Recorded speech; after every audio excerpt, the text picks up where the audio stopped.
হঠাৎ করে আমরা একটা ক্ষেতের মধ্যে ঢুকে পড়লাম। ক্ষেত দু সাইডে দেখা যাচ্ছে, একদম মারাত্মক জায়গা।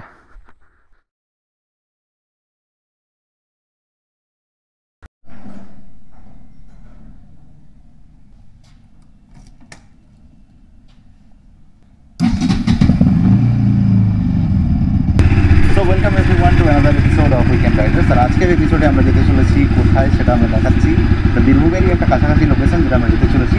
তো স্টে টিউন, দেখতে থাকো ভিডিওটা লাস্ট অবধি। বাইক করে দিয়েছি আমরা কোল্ড স্টার্ট, অ্যান্ড এর সাথেই স্টার্ট হচ্ছে আজকে জার্নি। দেখতে থাকো, কিপ ওয়াচিং।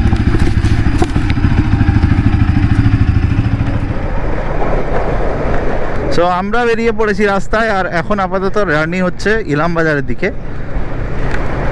সোফার ওয়েদার আছে খুবই ভালো, রোদ রয়েছে, আর ঠান্ডা যেটা সেটা একদমই নেই। তার জন্য কোট এই সমস্তগুলো আমরা একদমই রেখে দিয়ে বাড়িতে বেরিয়েছি।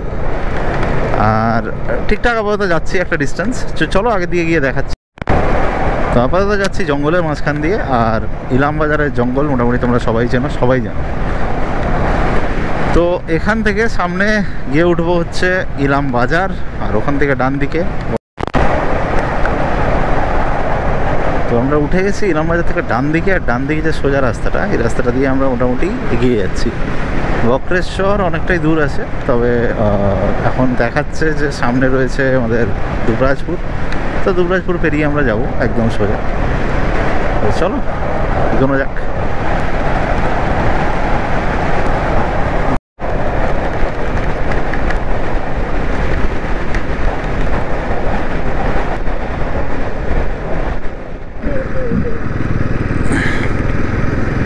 তো আমরা দুবরাজপুর পৌঁছে এবার দুবরাজপুর থেকে বাঁ দিকে বাঁকতে হচ্ছে, ঠিক এই জায়গাটা থেকে Bengal college of pharmaceutical technology. ছোট গলিতে গাড়ি ঢুকে গেল। 2 কিলোমিটার বলছে এই রাস্তায়। চলো দেখা যাক কোথায় পৌঁছয়।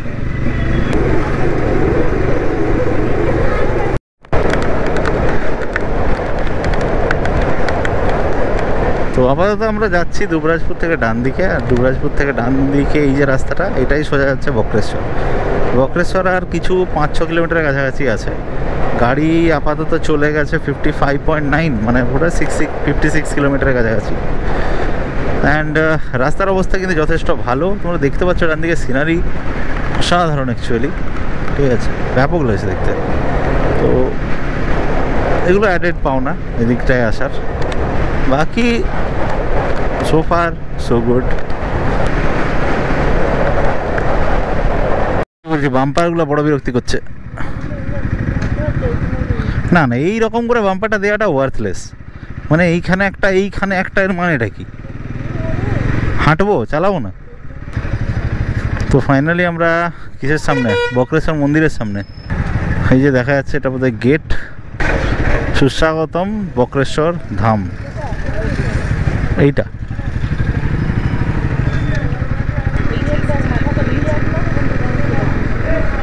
কি হয়েছে?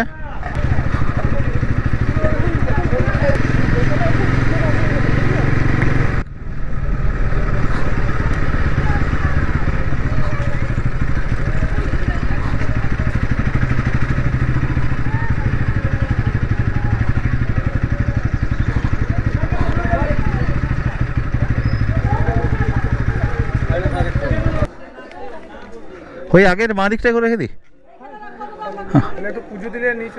হ্যাঁ পুজোই ভাবছি ইয়ে করবো। বেশ, মন্দির বন্ধ হবে। আচ্ছা জায়গা হবে তো, তারপরে গরম জলগুলো দেখে নেবেন। আচ্ছা বেশ, তাই করা যাক। কোথায় যাওয়া যায় তাহলে? হ্যাঁ বাড়ি ঝাড়গ্রাম, গৈবল্লভপুর থেকে এসছে।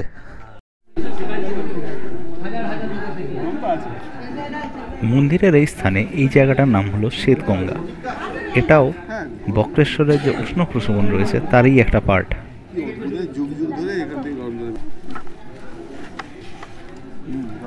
এখানে হাত মুখ ধুয়ে আমরা গিয়ে পুজোর লাইনে দাঁড়ালাম, এবং পুজোর লাইনে কিছুক্ষণ দাঁড়িয়ে থাকতেই কিন্তু পুজো দেওয়া সম্পন্ন হলো।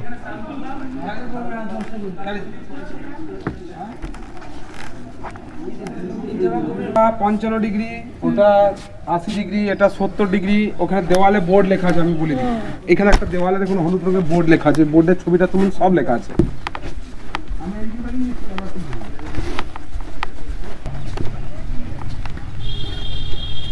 আছে পাপহরা, এটা 32 ডিগ্রি। অগ্নিকুণ্ড যেটা লেখা আছে এটা 80 ডিগ্রি, আর কোনটা 70 ডিগ্রি। শ্বেতগঙ্গা মন্দিরের ভেতরে 15 ডিগ্রি। আচ্ছা, ঠিক আছে, শ্বেতগঙ্গা 15 ডিগ্রি মন্দিরের ভেতরে। অগ্নিকুণ্ড ওটা দেখলেন 80 ডিগ্রি। সূর্যকুণ্ড মন্দিরের সামনে আছে, আর কুণ্ড 70 ডিগ্রি। এটা হচ্ছে পাপহরা স্নানের ঘাট। হ্যাঁ, এটা হচ্ছে পাপহরা 32 ডিগ্রি, এখানে স্নান করে।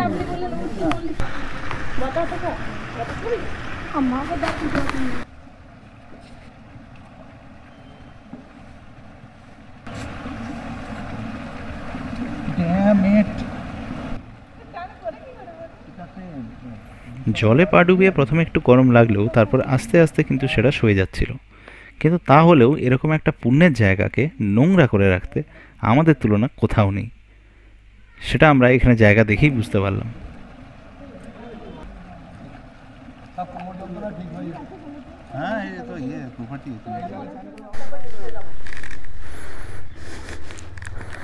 তো চলো এবার বেরোনো যাক আমাদের এই কি বলে বক্রেশ্বর ধাম থেকে। হেলমেট পরতে ভুলে গেছি।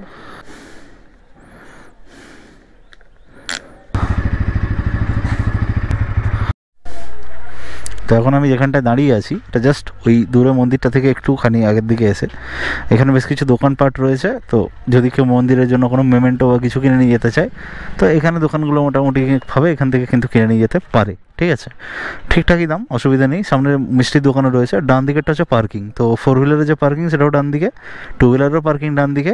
আমরা রেখেছিলাম ওই সামনে, সেটা আলাদা ব্যাপার, নাহলে দুটো পার্কিং কিন্তু ডান দিকে। ঠিক আছে, আর অ্যাপার্ট ফ্রম দ্যাট একটু ভালো করে ভেতরে যদি তোমরা যাও তাহলে লক্ষ্য করবে যে মানে এখানে একটা প্রবলেম রয়েছে। কী প্রবলেম রয়েছে সেটা একটু খোলাখুলি বলি, যে সমস্যা এটা যে এখানে লোকজন হুটহাট টাকা চেয়ে বসে। ঠিক আছে, এটা মেনলি অনেক মন্দিরের সাথে এই সমস্যা রয়েছে। ঠিক আছে, তো আমরা প্রথমে যেমন ডালা নিলাম, ডালার পর ভেতরে গেলাম, ভেতরে গিয়ে যখন পুজো দিচ্ছি তো সেখানে তখন হঠাৎ করে চেয়ে বসে লাইক 700-750 টাকা কাছাকাছি। তো আমরা সেখানে যতটুকু থাকে সেটুকুই দিয়ে মোটামুটি ওখান থেকে বেরিয়ে আসি। তারপরে মোটামুটি প্রত্যেকটা পদক্ষেপেই কিছু না কিছু করার টাকা। ঠিক আছে, মানে হঠাৎ করে টাকা চাইবে, এটা একটা অদ্ভুত ব্যাপার। যতটা অ্যাভয়েড করা যায় ততটাই বেটার সেটা। ঠিক আছে, প্রপারলি কোনো মানে একটা অর্গানাইজড ওয়েতে জিনিসটাকে মেনটেন করা হচ্ছে না, প্লাস গভর্নমেন্টেরও কোনো সেভাবে ইন্টারভেনশন এখানে মনে হয় না আছে বলে, যেটা এখানে লোকজনের কাছ থেকে শুনলাম। তো আমার ভিডিও যদি কেউ সেরকম কেউ দেখছে তাহলে, বা যদি সরকারি কোনো আধিকারিক আমার ভিডিও দেখছেন তাহলে এটুকু আপনারা করতেই পারেন যে please look at this, take care of this particular place because this place needs renovation, attention and মানে এটা যথেষ্ট ভালো একটা জায়গা হিসেবে ডেভেলপ করা যেতে পারে। ঠিক আছে, তো এই হচ্ছে ব্যাপার। এই কটা কথাই আমার এখানে বলার ছিল। তো আপাতত এখান থেকে একটা মোমেন্টও নিয়ে বেরোবো। ঠিক আছে, ভিডিওটা শেষ করার আগে একটা ব্যাপার বলে যেতে আমার খুব ইচ্ছে হচ্ছে, যেটা হলো আমরা যখনই কোনো জায়গা ঘুরতে যাই তখনই আমরা যদি চেষ্টা করি সেই জায়গাটাকে একটুখানি পরিষ্কার পরিচ্ছন্ন রাখার, তাহলে সেই জায়গাটা কিন্তু অনেকটা ভালো ট্যুরিজমের স্কোপ হতে পারে। আমরা সেই জিনিসটাই বারবার মিস করে ফেলি, আর সেটার জন্যই কিন্তু হয়তো আমরা এখনও পিছিয়ে। হঠাৎ করে আমরা একটা ক্ষেতের মধ্যে ঢুকে পড়লাম। ক্ষেত দু সাইডে দেখা যাচ্ছে, একদম মারাত্মক জায়গা।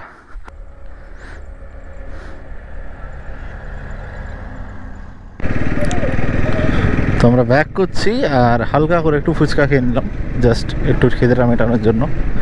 আর এখান থেকে বোলপুর যেটা দেখাচ্ছে সেটা হচ্ছে 42 কিলোমিটার, ইলামবাজার 25। ঠিক আছে, তো ইলামবাজার সোজা 25 যাচ্ছে, কোনো ঝামেলা নেই, বেরিয়ে যাবো। চলো, গোপ্রো স্টপ রেকর্ডিং।